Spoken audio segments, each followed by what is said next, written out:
कल हमने ब्रिटिश संविधान के बारे में एक संक्षिप्त परिचय देखा।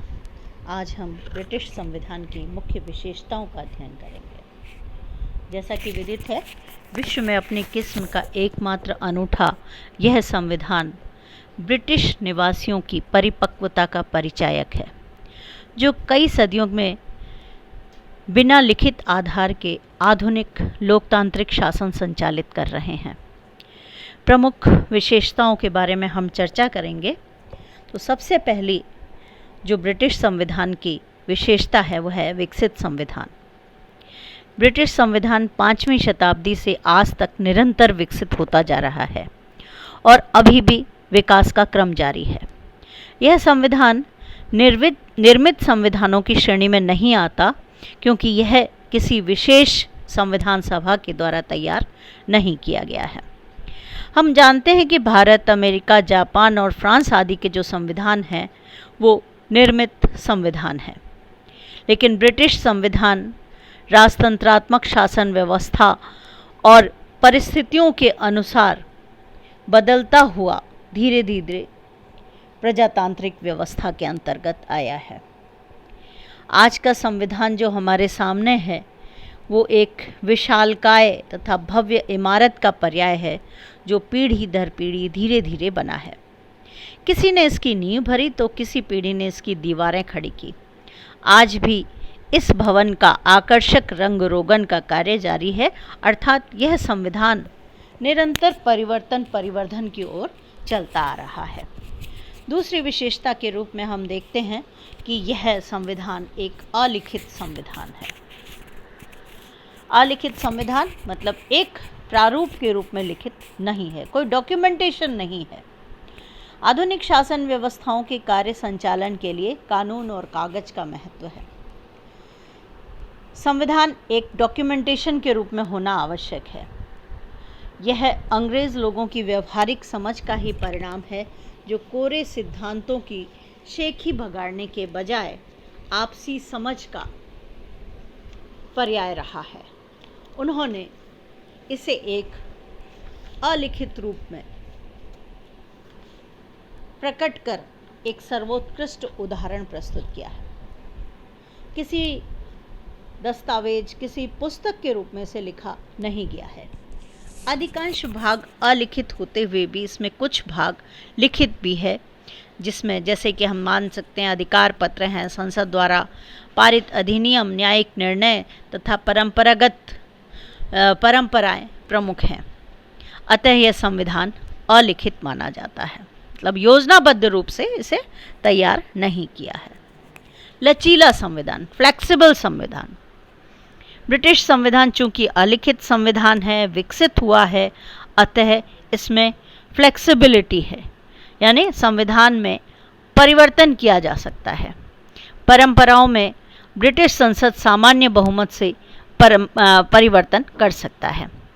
यदि ब्रिटिश संविधान में लचीलापन नहीं होता तो यह संविधान तथा ब्रिटिश राज सत्ता कभी की समाप्त हो चुकी होती, क्योंकि सामंजस्य और मानसिक परिपक्वता के कारण ही यह अभी तक प्रचलित रहा है। ब्रिटिश में सामान्य कानून और संवैधानिक कानून में कोई अंतर नहीं है। यह परंपरा है कि जब एक आम चुनाव के द्वारा किसी विषय पर जन सहमति नहीं होती है, तब तक संविधान में संशोधन नहीं किया जा सकता। नेक्स्ट है सिद्धांत और व्यवहार में अंतर। मुनरो ने कहा कि ब्रिटिश संविधान की एक अद्भुत विशेषता यह है कि वह जैसा दिखता है वैसा है नहीं, और जैसा है वैसा दिखता नहीं है। कुछ ब्रिटिश संविधान के बिंदु जो विचारणीय है। सिद्धांत में ब्रिटेन में राजतंत्र है, जहां सम्राट के पास समस्त शक्तियां होती हैं, किंतु व्यवहार में यहाँ लोकतंत्र है, अर्थात सम्राट जो है वो वंशानुगत पद भी है और संसदीय व्यवस्था भी है।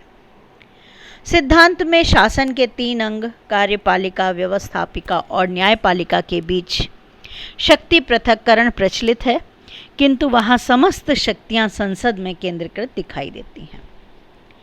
एक और चीज़ जो सिद्धांत व्यवहार के अंतर को दर्शाती है, सिद्धांततः ब्रिटिश संसद मंत्रिमंडल पर नियंत्रण करता है, लेकिन वास्तविकता यह है कि मंत्रिमंडल संसद को नियंत्रित करने लग गया है। नेक्स्ट है संसद की सर्वोच्चता। ब्रिटिश राजतंत्र की सैद्धांतिक उपस्थिति यानी कि सिद्धांत रूप में राजतंत्र होते हुए भी ब्रिटिश संसद विश्व का सर्वाधिक शक्तिशाली संसद है, जिसमें असीम अधिकार प्राप्त हैं। ब्रिटेन में एकात्मक शासन है, अतः संपूर्ण देश के कानून राष्ट्रीय स्तर पर संसद ही निर्मित करती है। संसद साधारण बहुमत से किसी भी कानून को परिवर्तित कर सकती है।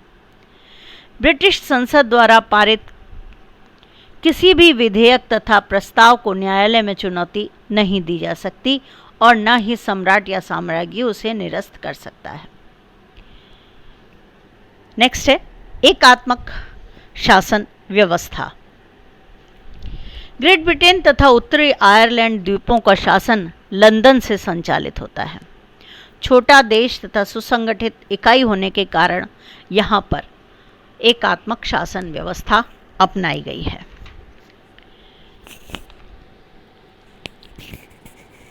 संसद समस्त देश के लिए कानून बनाती है तथा मंत्रिमंडल के अधीन कार्य करने वाले विभाग एवं उनके कार्यकारी अभिकरण प्रशासनिक सेवाएं प्रदान करते हैं। प्रांत या राज्यों की सरकारों का कोई भी अस्तित्व नहीं है।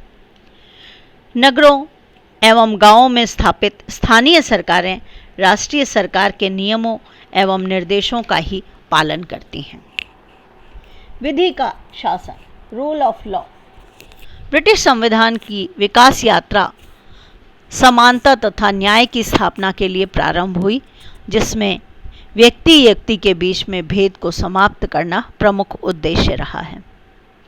यानी कानून के समक्ष सभी बराबर हैं।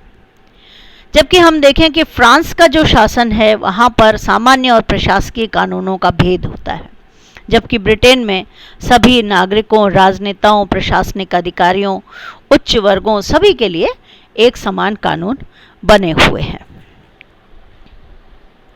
नागरिक अधिकार। मौलिक अधिकारों का लिखित रूप में विस्तृत प्रावधान न होते हुए ब्रिटेन में स्वतंत्रता, समानता, न्याय, शोषण से रक्षा तथा न्यायिक उपचारों के मूल नागरिक अधिकार जनता को दिए हैं। बंदी प्रत्यक्षीकरण, शस्त्र धारण करना, आवेदन प्रस्तुत करना, अत्यधिक जुर्माने तथा अमानवीय दंड से रक्षा, सभा आंदोलन करने तथा अभिव्यक्ति की स्वतंत्रता सहित वे सभी मानवाधिकार ब्रिटिश नागरिकों को उपलब्ध हैं जो विश्व के सभ्य समाजों और लोक कल्याणकारी राज्यों में परिवर्तित हैं। मिश्रित शासन प्रणाली। ब्रिटेन में राजतंत्र, कुलीन तंत्र और प्रजातंत्र तीनों का मिश्रण दिखाई देता है। कैसे? सम्राट का पद वंशानुगत है तो यह राजतंत्रात्मक व्यवस्था का पर्याय है। हाउस ऑफ लॉर्ड में कुलीन वर्ग का प्रभुत्व है और हाउस ऑफ कॉमन में सामान्य लोक सदन के सदस्यों तथा मंत्रिमंडल का निर्वाचन जनता के द्वारा होता है, अतः प्रजातंत्र भी विद्यमान है। लेकिन वास्तविक रूप में यहाँ पर लोकतंत्र अधिक है, क्योंकि सम्राट व लॉर्ड सभा की शक्तियाँ यहाँ पर सीमित हैं। द्विदलीय पद्धति। भारत की भांति ब्रिटेन में बहुदलीय पद्धति नहीं दिखाई देती। भारत में हम देखते हैं कि बहुत सारे दल शासन के कार्यों में भाग लेते हैं, जबकि ब्रिटेन में केवल दो ही दल, कंजर्वेटिव पार्टी और लेबर पार्टी, जिन्हें अनुदार दल और मजदूर दल कहा जाता है, दो ही दलों का महत्व है। द्विदलीय राजनीतिक पद्धति में अस्थिरता की समस्या प्रायः कम होती है। ब्रिटेन की संसदीय व्यवस्था को बनाए रखने में द्विदलीय पद्धति का विशेष योगदान रहा है। एक और बात जो ब्रिटिश संविधान में देखने को मिलती है, परंपराओं का विशेष महत्व। अभिसमय, परंपराएं, कन्वेंशंस, ये ब्रिटिश संविधान और शासन प्रणाली में महत्वपूर्ण रहे हैं। इनका अर्थ क्या है? जो हमारी पुरानी प्रथाएं हैं, रूढ़ियाँ हैं, परंपराएं हैं, वो उपयोगिता के आधार पर आज भी लोकप्रिय हैं। इनका निर्माण कानून की भांति इच्छापूर्वक नहीं किया जाता, बल्कि ये विकसित हो जाते हैं। गिल ने कहा इन्हें संविधान के अलिखित नियम, जबकि एंसन ने इन्हें संवैधानिक परंपरा बनाया। संसद के 2 सदन लोक सदन से प्रधानमंत्री बहुमत दल के नेता को प्रधानमंत्री पद देना, विधेयकों का 3 बार वाचन, मंत्रियों का लोक सदन का सदस्य होना, सम्राट द्वारा मंत्रिमंडल की अध्यक्षता न करना तथा अविश्वास प्रस्ताव पारित होने पर विरोधी दल के नेता को सरकार बनाने के लिए सम्राट के द्वारा आमंत्रित करना यहाँ की प्रमुख परंपराएं रही हैं। तो ये हमने आज अध्ययन किया ब्रिटिश संविधान की क्या विशेषताएं हैं। अब हम सबसे पहले सारे ब्रिटिश संविधान के बारे में जो मुख्य तत्व हैं उनका अध्ययन करेंगे और तत्पश्चात हम दूसरे संविधान का अध्ययन करेंगे। Thank you all of you.